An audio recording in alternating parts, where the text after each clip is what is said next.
Hello students, good morning. UGC net previous year question paper की इस video series में आपका स्वागत है। आइए आज का क्वेश्चन देखते हैं। ये क्वेश्चन यूजीसी नेट ने जून 2025 में पूछा है।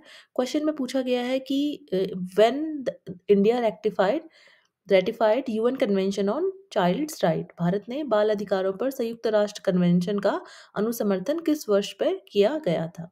तो आइए UN convention on child rights के बारे में जानते हैं। तो बाल अधिकारों पर संयुक्त राष्ट्र का अभिसमय, इसे हम शॉर्ट में यूएनसीआरसी भी कहते हैं।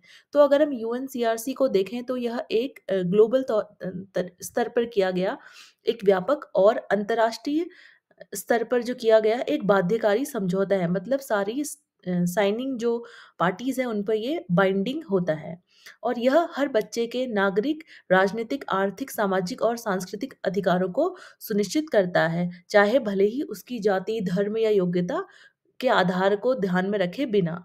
तो बेसिकली यह जो कन्वेंशन है या जो अभिसमय है, वह बच्चे के जितने भी अधिकार हैं, चाहे वो नागरिक अधिकार हो, राजनीतिक अधिकार हो, आर्थिक अधिकार हो, सामाजिक अधिकार हो या फिर सांस्कृतिक अधिकार हो, उनको राज्य द्वारा सुनिश्चित किए जाने पर जो सभी साइनिंग राज्य हैं या देश हैं उनको प्रतिबद्ध करता है।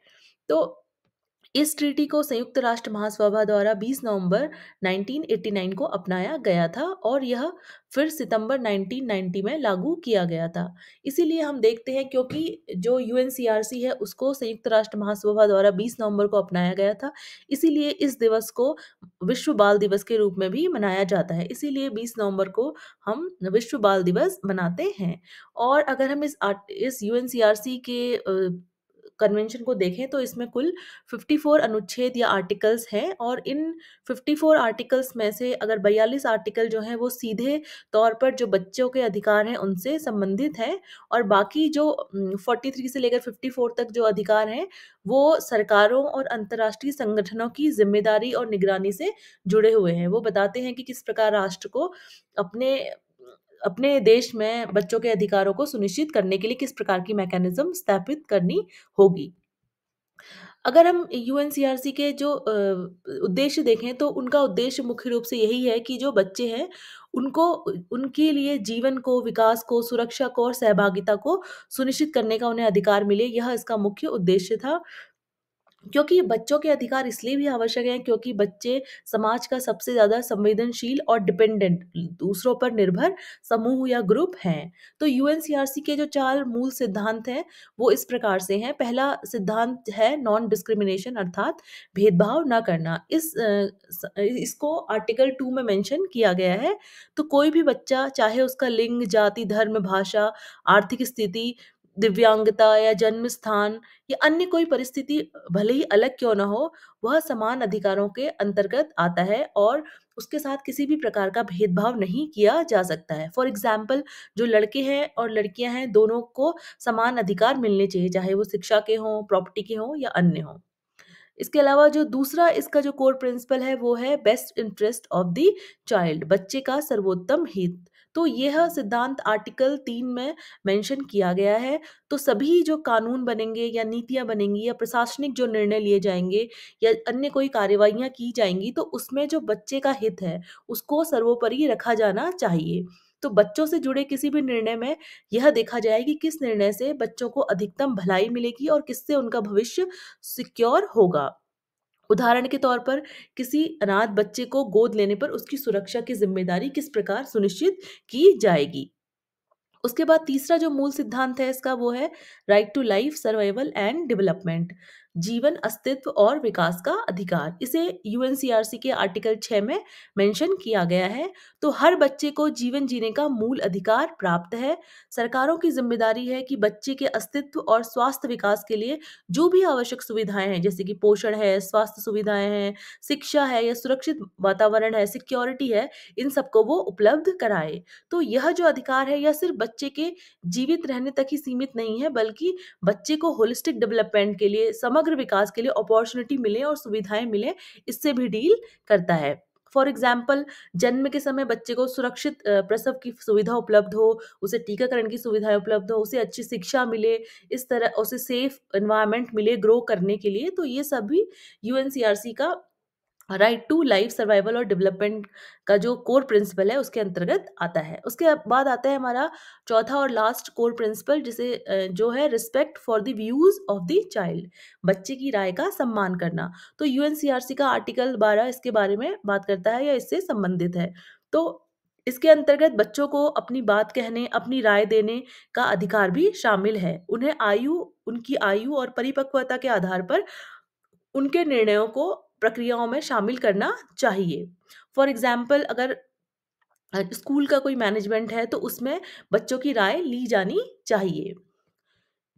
तो अगर हम यूएनसीआरसी के इन राइट्स को देखें तो इन राइट्स को अगर हम कैटेगराइज करें, तो जो 54 आर्टिकल्स के अंतर्गत राइट्स दिए गए हैं तो उनको 3 प्रकार के कैटेगरी में डिवाइड किया गया है। पहले जो अधिकार हैं हमारे वो हैं कैसे अधिकार, जो कि है प्रोविजनल अधिकार या फिर जिसे हम कहते हैं प्रावधान संबंधित अधिकार।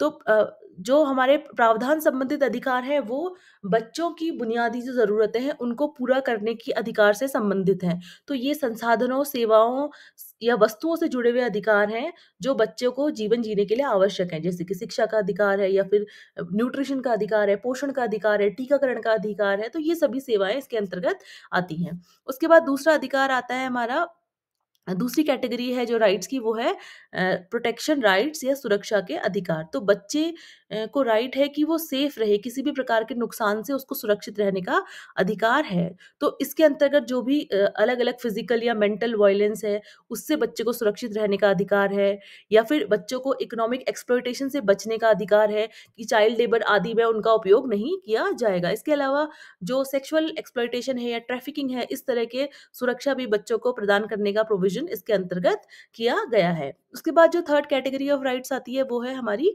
पार्टिसिपेशन राइट या भागीदारी का अधिकार। तो जब हम पार्टिसिपेटरी राइट्स की बात करते हैं तो यहाँ पर बच्चों को अधिकार है कि वह उनके जो निर्णय हैं या फिर उनकी जो ओपिनियन है उसको सुना जाए, जो भी निर्णय उनसे संबंधित होते हैं। तो इस प्रकार जितने भी यूएनसीआरसी के जो राइट्स हैं, उनको इन 3 कैटेगरीज़ में डिपेंडिंग अपॉन कि उनका इंटेंशन क्या है, इन पर कैटेगराइज़ किया गया है। तो अगर हम भारत के संदर्भ में यूएनसीआरसी की बात करें, तो भारत ने 1992 में इस अभिसमय पर हस्ताक्षर किए थे और 11 दिसंबर 1992 को इसको रैटिफ़ाई किया था, अर्थात इसका अनुमोदन किया था। उसके बाद जब भारत सरकार ने 11 दिसंबर 1992 को इसको रैटिफ़ाई किया, तो उसके बाद भारत सरकार ने भी कई सारे प्रावधान या कानून भारत में भी बनाए जिसके द्वारा भारत में बाल अधिकारों को सुरक्षित या सुनिश्चित किया जा सके। इसके अंतर्गत हम देखेंगे कि शिक्षा का अधिकार है, राइट टू एजुकेशन है 2009 में जिसे लाया गया, और इसके अंतर्गत 6 से 14 वर्ष के सभी बच्चों के लिए शिक्षा को, निःशुल्क शिक्षा को एक मौलिक अधिकार बनाया गया। इसके अलावा भारत सरकार द्वारा बाल अधिकार संरक्षण आयोग अधिनियम 2005 के अंतर्गत NCPCR, national commission for protection of child right की स्थापना भी की गई, जो कि एपेक्स बॉडी है चाइल्ड राइट्स के वायलेशन या इससे संबंधित केसेस को डील करने के लिए। इसके अलावा जो बाल श्रम निषेध और विनिमय अधिनियम है 1986 का जो था, उसे संशोधित किया गया 2016 में। इसके अलावा बच्चों को सेक्सुअल ऑफेंसेस और शोषण से बचाने के लिए एक यौन अपराधों से बच्चों का संरक्षण का अधिनियम, जो इसे हम शॉर्ट फॉर्म में पॉक्सो के नाम से जानते हैं, 2012 में लाया गया। इसके अलावा किशोर न्याय, बच्चों की देखभाल और संरक्षण अधिनियम जो 2015 में इसको लाया गया। इसके अलावा भारत सरकार द्वारा अन्य कई तरह की स्कीम, जैसे कि समग्र शिक्षा अभियान, मिड डे मील या आईसीडीएस अनेक चलाए गए, जो कि बच्चों की अधिकारों और बच्चों की सुरक्षा से संबंधित हैं। तो इन सब जानकारियों को जानने के बाद आई होप आप इस क्वेश्चन को ईज़िली अब सॉल्व कर सकते हैं। तो भारत ने 1992 को जो यूएनसीआरसी है उसको रैटिफ़ाई किया था। टू बी स्पेसिफिक 11 नवंबर 1992 को भारत सरकार द्वारा इस ट्रीटी को या इस जो कन्वेंशन है उसको रैटिफ़ाई किया गया था। तो राइट आंसर है सेकंड नंबर का 1992। आई होप आपको ये वीडियो पसंद आया होगा। Please do like, share and subscribe for more such videos. Thank you.